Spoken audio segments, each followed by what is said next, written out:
Bienvenue à toi, ami ou amie en chemin spirituel. Ici, nous explorons ensemble des principes qui transforment la vie, ouvrent le cœur à la paix et permettent de marcher dans la bénédiction de Dieu. Que tu sois déjà familier avec ces enseignements ou que tu les découvres pour la première fois, sache que cet espace est fait pour toi, pour apprendre, grandir et expérimenter la présence de Dieu au quotidien. Nous croyons que chaque vie est précieuse et que chaque pas de foi compte. Ici, nous ne parlons pas seulement de prospérité matérielle, mais surtout de richesse intérieure, de sagesse et de paix qui dépassent toute compréhension. Peu importe d'où tu viens ou ce que tu traverses, il y a une place pour toi. Alors prends un moment pour respirer, ouvrir ton cœur et recevoir ce que Dieu veut t'enseigner aujourd'hui. Engage-toi à marcher avec nous dans la foi, à appliquer ses principes et à vivre une vie alignée avec la volonté divine. Car comme il est écrit, « Approchez-vous de Dieu et il s'approchera de vous ». Jacques 4,8. Rejoins-nous, participe, pose tes questions et laisse-toi inspirer.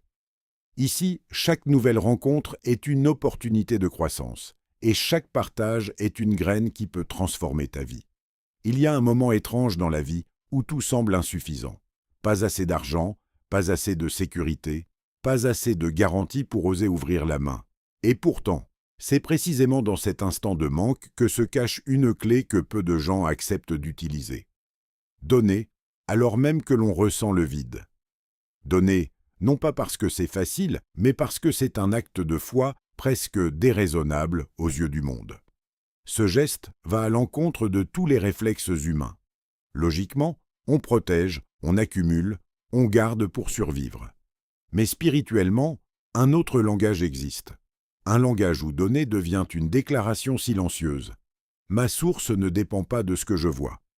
Et c'est là que quelque chose bascule, parce que ce n'est plus une question d'argent, c'est une question de confiance. Beaucoup attendent le bon moment. Ils se disent « quand j'aurai plus, je donnerai ». Mais ce moment n'arrive jamais vraiment. Pourquoi ? Parce que le cœur ne s'entraîne pas dans l'abondance, il se révèle dans le peu. Celui qui ne donne pas avec peu trouvera toujours une raison de ne pas donner avec beaucoup. Et celui qui ose donner dans la rareté prouve qu'il a déjà compris un principe profond. La provision ne vient pas des mains humaines, mais d'une source invisible. Regarde les hommes et les femmes qui ont marqué l'histoire spirituelle. Ils n'ont pas attendu d'avoir pour agir. Ils ont agi et ensuite, les portes se sont ouvertes. Donner devient alors un acte de rupture. Une rupture avec la peur, avec l'insécurité, avec cette petite voix qui murmure « Et si tu manquais ?» Mais en donnant, tu déclares autre chose. « Je ne manque pas, je fais confiance ». Dans l'Évangile selon Luc, il est écrit « Donnez, et il vous sera donné. On versera dans votre sein une bonne mesure, serrée, secouée et qui déborde. » Luc 6, 38. Ce n'est pas une promesse conditionnée par la richesse. C'est une loi spirituelle, un mouvement, une circulation. Ce que tu relâches d'avec foi ne disparaît pas. Il revient transformé. Et si le vrai secret n'était pas d'attendre l'abondance, mais de la déclencher? Il y a des vies qui stagnent, non pas parce qu'elles manquent de bénédictions, mais parce qu'elles ne savent plus les voir. Le regard s'est habitué au manque, au point d'ignorer l'essentiel. Et lentement, sans bruit, le cœur devient lourd, exigeant, presque fermé à la grâce. Pourtant, au milieu de ce quotidien ordinaire, il y a déjà des signes, des preuves discrètes que tout ne s'est pas arrêté. La gratitude commence là où l'on décide de regarder autrement. Ce n'est pas un simple « merci » lancé machinalement. C'est une posture intérieure, une discipline du cœur qui choisit de reconnaître même ce qui semble insignifiant. Le souffle du matin, une porte qui s'ouvre, une protection invisible, une paix inattendue. La plupart passent à côté, pressés de recevoir davantage, oubliant que ce qu'ils ont aujourd'hui était autrefois une prière. Et c'est là que beaucoup se bloquent sans le savoir. Ils attendent de grandes choses, mais méprisent les petites. Ils veulent des miracles, mais ignorent les semences déjà entre leurs mains. Pourtant, dans le langage spirituel, chaque petite reconnaissance est une invitation pour plus grand. Chaque « merci » sincère devient une clé. car la gratitude transforme tout. Elle ne change pas seulement les circonstances. Elle change la manière de les habiter. Là où certains voient le manque, celui qui est reconnaissant voit la provision. Là où d'autres se plaignent, lui perçoit une continuité, une fidélité, une présence constante. Et ce regard-là attire quelque chose. Une faveur subtile mais réelle. Une multiplication qui ne s'explique pas toujours, mais qui se manifeste. Comme si le ciel répondait à cette attitude en disant « Puisque tu reconnais ce que tu as, je peux te confier davantage. » Dans la lettre de Paul aux Thessaloniciens, il est écrit « Rendez grâce en toutes choses, car c'est à votre égard la volonté de Dieu en Jésus-Christ. » 1 Thessaloniciens 5,18. Remarque bien, en toutes choses, pas seulement quand tout va bien, pas seulement quand les prières sont exaucées, mais aussi dans les silences, dans les attentes, dans les saisons où rien ne semble bouger. Parce que la vraie gratitude ne dépend pas des circonstances. Elle révèle la foi. Et peut-être que la transformation que tu attends ne commence pas par recevoir plus, mais par voir différemment ce que tu as déjà.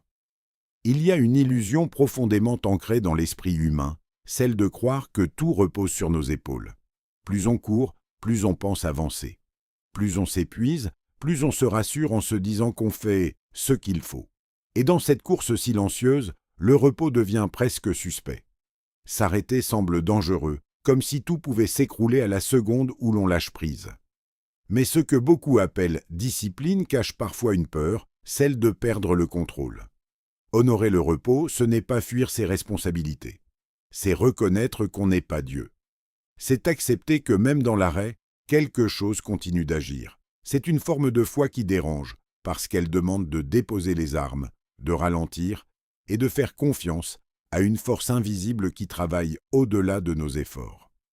Dans un monde où la valeur est mesurée par la productivité, choisir de se reposer devient un acte presque révolutionnaire. Un acte spirituel puissant, car il dit sans mots « Je ne suis pas la source de tout. Je fais ma part, mais je ne porte pas tout. » Refuser le repos, en réalité, peut révéler une lutte intérieure. Une tension constante, un besoin de tout maîtriser. Comme si s'arrêter signifiait échouer. Pourtant, c'est souvent dans ces moments de pause que la clarté revient, que les solutions émergent, que la paix remplace l'agitation. Le repos n'est pas vide, il est rempli de présence. Et il y a une promesse cachée dans ce rythme divin. Une invitation à sortir du cycle épuisant du « toujours plus », pour entrer dans un espace où l'on respire, où l'on reçoit, où l'on se reconnecte. Là où l'âme retrouve sa stabilité. Dans le livre de l'Exode, il est écrit « Pendant 6 jours tu travailleras, mais le 7e jour tu te reposeras, afin que ton bœuf et ton âne aient du repos, et que le fils de ta servante et l'étranger reprennent ta laine. » Exode 23:12. Ce n'est pas une suggestion, c'est un rythme, une sagesse ancienne qui protège l'homme de lui-même. Parce que sans repos, même les bénédictions finissent par devenir lourdes. S'arrêter, ce n'est pas perdre du temps. C'est créer un espace pour que Dieu agisse là où tes forces s'arrêtent. Et si, au lieu de courir encore plus vite, la percée que tu attends se trouvait justement dans ce moment où tu acceptes enfin de t'arrêter. Il y a une vérité que beaucoup préfèrent éviter, parce qu'elle demande de la constance, de l'effort et surtout de la discipline. On aime parler de bénédiction, de miracle, d'ouverture surnaturelle. Mais il existe une dimension plus silencieuse, moins spectaculaire et pourtant essentielle. Le travail fidèle, répété, parfois invisible, car tout ne tombe pas du ciel sans préparation. Prier, oui, espérer bien sûr, mais rester immobile en attendant que tout change, c'est mal comprendre le fonctionnement des principes spirituels. La foi véritable ne paralyse pas, elle met en mouvement, elle pousse à agir, à apprendre, à se relever, à recommencer encore, même quand les résultats tardent à apparaître. Il y a une différence entre attendre Dieu et éviter de faire sa part. Regarde attentivement, les personnes qui avancent ne sont pas toujours les plus talentueuses, ni les plus favorisées au départ. Mais elles ont une chose en commun, elles sont constantes. Elles travaillent même quand elles ne ressentent rien. Elles avancent même quand personne ne regarde. Elles construisent, pierre après pierre, avec sérieux, Et c'est là que beaucoup abandonnent, parce que la discipline est exigeante. Elle ne donne pas toujours des résultats immédiats. Elle demande de faire aujourd'hui ce qui ne portera du fruit que demain. Mais c'est justement ce processus qui forge la solidité. Sans cela, même une bénédiction reçue peut se dissiper aussi vite qu'elle est arrivée. La diligence attire la confiance. Elle ouvre des portes. Elle crée des opportunités là où d'autres ne voient que des obstacles. Parce qu'en réalité, Dieu ne bénit pas seulement des prières. Il bénit aussi des mains engagées, des esprits déterminés, des cœurs alignés avec l'action.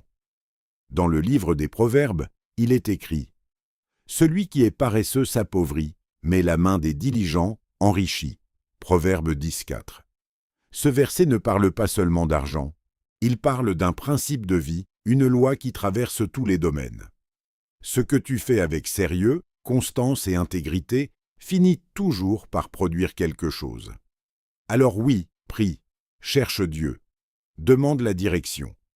Mais ensuite, avance. Travaille, apprends, persévère.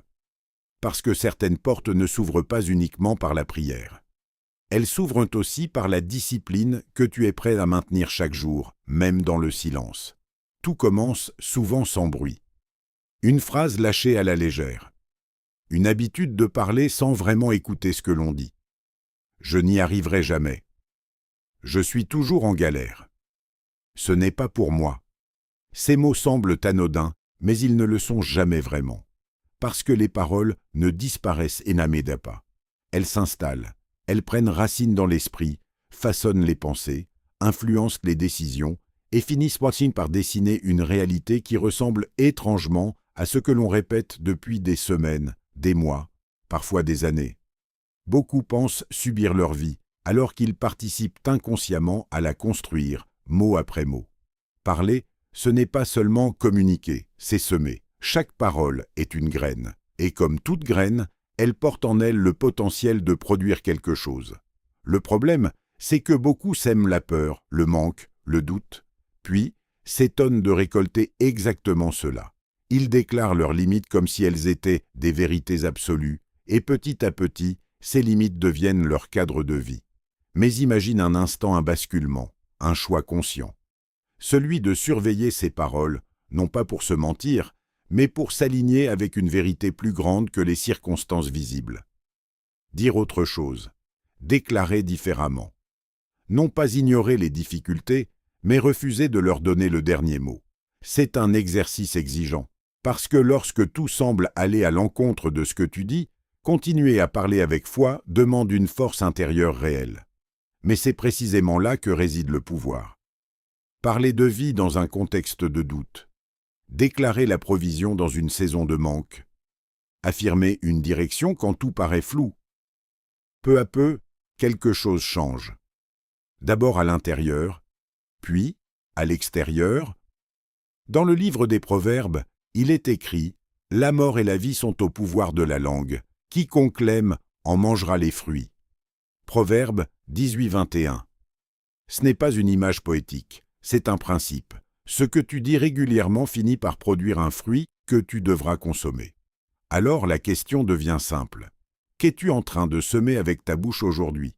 Parce que tes mots ne décrivent pas seulement ta réalité actuelle, ils sont déjà en train de créer celle de demain. Il y a des chaînes que l'on ne voit jamais, mais que l'on porte pourtant partout. Elles ne sont pas faites de métal ni de cordes, mais de souvenirs, de blessures et de ressentiments accumulés. Et paradoxalement, on s'y accroche comme si elles nous protégeaient, alors qu'en réalité, elles nous retiennent prisonniers. Beaucoup passent leur vie à chercher la bénédiction, la prospérité, la paix, sans réaliser que la première clé est souvent invisible, le pardon. Le pardon n'est pas un acte de faiblesse. Il n'est pas une concession faite à l'autre.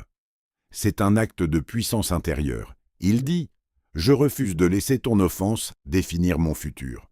Je choisis de me libérer. » La rancune agit comme un poison qui corrode silencieusement l'âme, qui nourrit l'amertume, qui ferme l'accès aux bénédictions.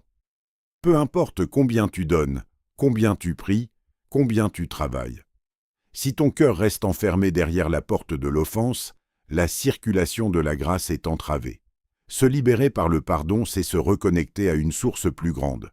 C'est reconnaître que Dieu est souverain et que certaines injustices ne seront jamais résolues par nos propres forces. Pardonner ne signifie pas approuver l'injustice, ni oublier la douleur. Cela signifie simplement que l'on choisit de ne plus porter le fardeau qui nous empêche d'avancer. Chaque offense relâchée est une victoire spirituelle, un espace ouvert pour que la paix et la restauration s'écoulent dans la vie. La Bible souligne cette vérité avec puissance. Dans l'Épître aux Éphésiens, il est écrit « Supportez-vous les uns les autres et pardonnez-vous réciproquement si quelqu'un a un sujet de plainte contre un autre. De même que Christ vous a pardonné, pardonnez-vous aussi. » Éphésiens 4,32.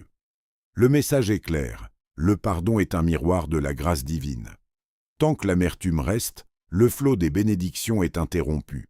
Dès que l'on libère ce poids, une circulation nouvelle s'installe. La paix remplace la colère, la clarté remplace l'obscurité, et les portes de la prospérité intérieure s'ouvrent. Pardonner, c'est un acte de courage spirituel. C'est choisir de ne plus être esclave de ce qui t'a blessé. C'est une démarche de guérison profonde qui prépare le terrain pour recevoir pleinement ce que Dieu a prévu pour toi. La liberté spirituelle commence là où le cœur se décharge du poids des offenses et s'ouvre à la restauration. Et une fois cette étape franchie, tout ce qui semblait bloqué peut enfin circuler à nouveau. Il y a un piège subtil que beaucoup rencontrent. Courir après l'argent comme s'il était la source de toute sécurité et de toute satisfaction. On se concentre sur les chiffres, sur les gains rapides, sur les possessions, et pourtant souvent, tout s'effrite. La richesse sans discernement peut disparaître aussi vite qu'elle est venue, laissant derrière elle frustration, regret et désillusion. Mais il existe une voie différente, une approche qui transforme radicalement la relation avec les ressources. Chercher la sagesse avant tout. La sagesse n'est pas simplement un savoir intellectuel, c'est un art de vivre, une capacité à comprendre le rythme des choses, à discerner ce qui mérite d'être poursuivi et ce qui ne l'est pas. Elle enseigne la patience, la prudence et la vision à long terme.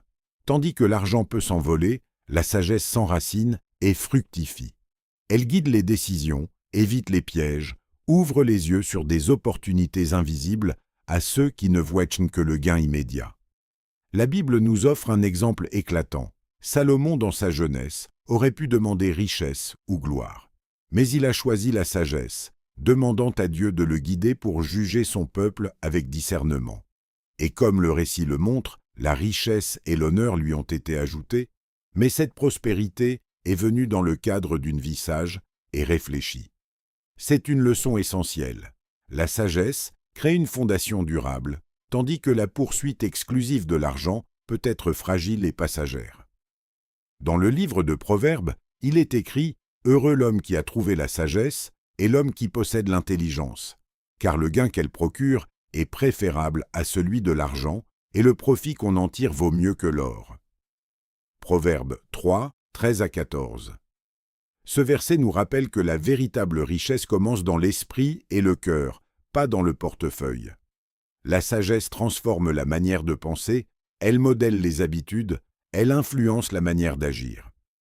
Elle permet de gérer les ressources avec prudence, d'anticiper les erreurs et de multiplier ce que l'on possède déjà. Elle crée une prospérité qui n'est pas seulement matérielle, mais aussi durable et équilibrée. Ainsi, rechercher la sagesse avant tout n'est pas une stratégie pour éviter l'effort ou la réussite. C'est la clé pour que toute richesse qui vient soit fructueuse, protégée et alignée avec les principes divins. Lorsque la sagesse est la priorité, l'abondance devient non pas une quête effrénée, mais une conséquence naturelle et une bénédiction qui dure. La vraie prospérité commence par la clarté de l'esprit et la profondeur du discernement. L'argent suit naturellement là où la sagesse guide.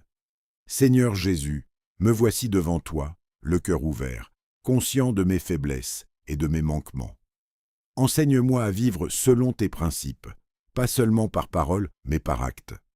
Aide-moi à donner avec foi, même lorsque je manque, à exprimer une gratitude profonde et constante, à honorer le repos et à travailler avec diligence, à parler pour créer la vie et non pour détruire, à pardonner pour libérer ce qui m'enchaîne, et à rechercher avant tout ta sagesse. Transforme mon cœur, Seigneur, pour que mes choix reflètent ton amour et que mes actions témoignent de ta vérité. Libère-moi de toute peur, de toute rancune et de tout blocage qui empêche tes bénédictions de circuler dans ma vie. Que chaque parole que je prononce, chaque décision que je prends et chaque pas que je fais soit aligné avec ton dessein parfait. Je t'offre aujourd'hui ma confiance totale, Seigneur, pour mon présent et pour l'avenir. Remplis ma vie de ta paix, guide mes pas et fais couler ta provision sur tout ce que j'entreprends. Que ton esprit éclaire mes pensées et mes intentions, afin que ma vie devienne un témoignage vivant de ton amour et de ton abondance.